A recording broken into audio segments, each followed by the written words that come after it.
Eu volto a conversar com a nossa querida Ana Paula porque tem uma preocupação lá na área rural de Patos de Minas, depois que um bovino apareceu morto na comunidade de Basílio.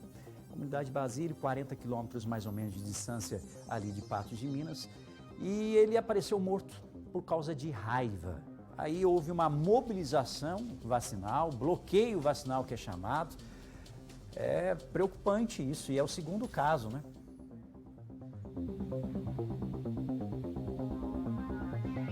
Exatamente, Rafael. Esse caso aconteceu agora, em fevereiro. O proprietário encontrou esse boi morto lá nessa propriedade rural e pelas características, ele suspeitou que pudesse ser raiva. E aí o primeiro contato foi com o IMA, o Instituto Mineiro de Agropecuária, e depois de constatar, realmente confirmar que se tratava de raiva, o IMA entrou em contato com a Vigilância em Saúde aqui de Patos de Minas, com a Central de Zoonoses, para eles fazerem esse bloqueio vacinal. Agora, quem vai explicar melhor como é que funciona esse bloqueio vacinal é a diretora de Vigilância em Saúde, a Lilian Marinho, que está aqui ao meu lado.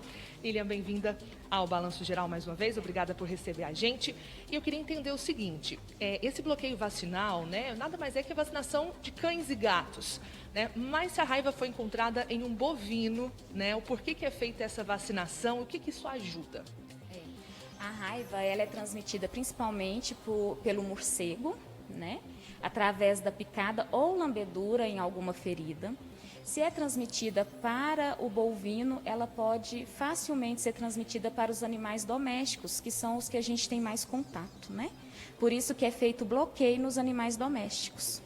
Entendi. E como é que funcionou esse bloqueio aqui na região, depois que esse caso foi notificado?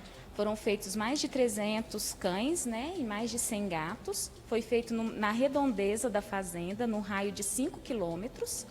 E foram feitos 100% da redondeza. Nós não tivemos dificuldade em nenhuma comunidade, em adentrar em nenhuma residência. A comunidade ela é bem colaborativa e no momento da ação a gente acaba descobrindo que outros animais vieram a óbito, com as mesmas características e que não foram notificados ao IMA.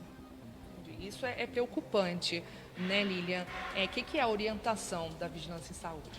A orientação é, se você encontrar qualquer morcego, com qualquer característica de adoecimento, um morcego no chão, machucado, sem forças para voar ou até morto, comunicar ao Centro de Controle de Zoonoses, que é o 3822-9624.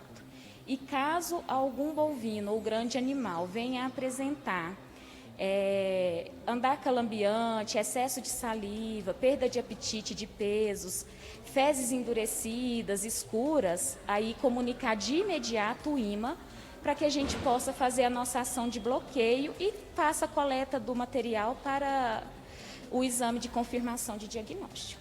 Perfeito. Agora, voltando a falar dessa ação de bloqueio, esses cães e gatos já tinham sido vacinados, a vacinação antirrábica que aconteceu no fim do ano passado. Sim. Então, eles são vacinados novamente quando isso acontece? São vacinados novamente, é uma dose de reforço para prevenir, sugerindo que naquela área temos morcegos com doença, com raiva.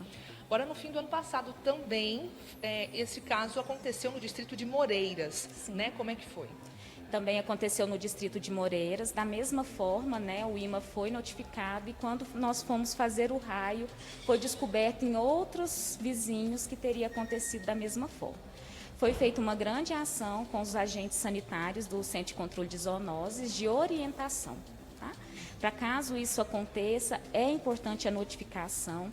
A parte do IMA é a notificação e orientação e coleta de material. A vacina antirrábica para bovinos, ela é obrigatória, porém o que difere ela é que você não é obrigada a certificar ao IMA, a declarar ao IMA que você fez essa vacinação, mas ela é obrigatória. Então, das duas umas, ou o nosso pessoal não está cumprindo a legislação, ou talvez o erro está na manipulação da vacina. É importante que essa vacina é recomendado, que ela seja feita por um técnico ou por um médico veterinário. Ela tem que ser mantida refrigerada, Então, o problema pode estar somente na manipulação da vacina. Agora, a raiva, ela foi erradicada já há algum tempo, né, aqui no país, enfim. E 2 casos positivos em um curto período de tempo realmente é de se preocupar, né, Lilian? Como é que está sendo feito o monitoramento disso? Quanto a esses morcegos, tem algum controle por parte da Vigilância em Saúde, do controle de zoonoses, não só da população, eu digo? O que é feito é isso mesmo. Quando o pessoal encontra, a comunidade encontra esses morcegos, tem que fazer o comunicado com a Centro de Controle de Zoonoses para que a gente faça a captura e, caso necessário, a gente encaminhe, né, para Belo Horizonte para ver se aquele animal está ou não contaminado.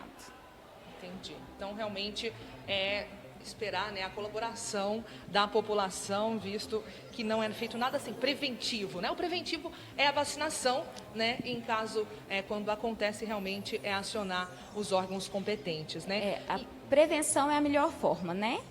A prevenção e a comunicação com o Centro de Controle de Zoonoses. Não existe outra forma, né? Porque a raiva ela é letal, tanto para o animal como para o humano.